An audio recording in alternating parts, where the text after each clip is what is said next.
தாமரைக்கனி, இந்த ஆலோசனைக்கு பிறகு ஏதேனும் முக்கிய அறிவிப்புகள் வெளியாக வாய்ப்புகள் இருக்கிறதா? நிச்சயமாக இந்த அறிவிப்புகள் என்பது கட்சியில் அவர் இணைக்கும் போதுதான் அந்த அறிவிப்புகள் வெளியாவதற்கான வாய்ப்புகள் அதிகமாகவே இருக்கிறது. ஏனென்றால் செங்கோட்டையன் ஒருபுறம் திராவிட முன்னேற்ற கழகத்தை சார்ந்த அமைச்சர்களாகட்டும், முக்கிய தலைவர்கள் தொடர்ந்து அவரை சந்தித்தும், நேரில் சந்தித்தும், தொலைபேசி வாயிலாகவும் சந்தித்தும் அவருடன் பேச்சுவார்த்தை நடத்தி வருகிறார்கள்.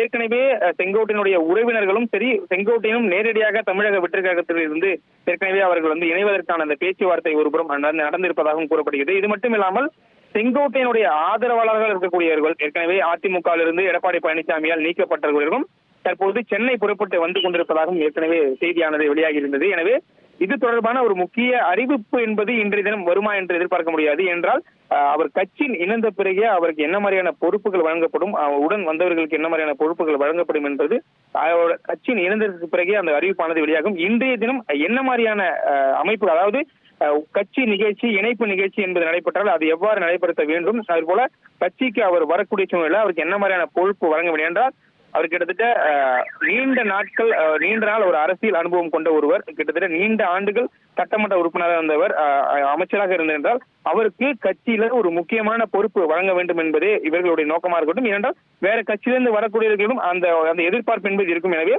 அவருக்கு வரக்கூடிய அவர்களுக்கு மாநில அளவில் அந்த அமைப்பு பொதுச்செயலாளர் பதவி வழங்க இருப்பதாக ஏற்கனவே தகவல் வாங்கினது வெளியாகி இருந்தது. எனவே அந்த பொறுப்பு வழங்கும் பட்சத்தில் அவருக்கு என்ன மாதிரியான பணிகள் இருக்கும் என்பது தொடர்பாகவும் இன்றைய தினம் ஆலோசனை செய்யப்படுகிறது. ஏற்கனவே நிர்வாக குழு சார்பில் 28 பேர் கொண்ட நிர்வாக குழு ஏற்கனவே தமிழக வெற்றிக்கழகம் சார்பில் புதுசாக ஒரு நிர்வாக குழு உருவாக்கப்பட்டிருக்கிறது. எனவே அந்த நிர்வாக குழுவை வரக்கூடிய அமைப்பு பொதுச்செயலர் தான் கண்காணிப்பார் என்கின்ற ஒரு தகவலும் கிடைத்த நிலையில வரக்கூடிய செங்கோட்டையனுக்கு அந்த பொறுப்பு வழங்குவதற்கான வாய்ப்புகள் அதிகமாக இருக்கிறது.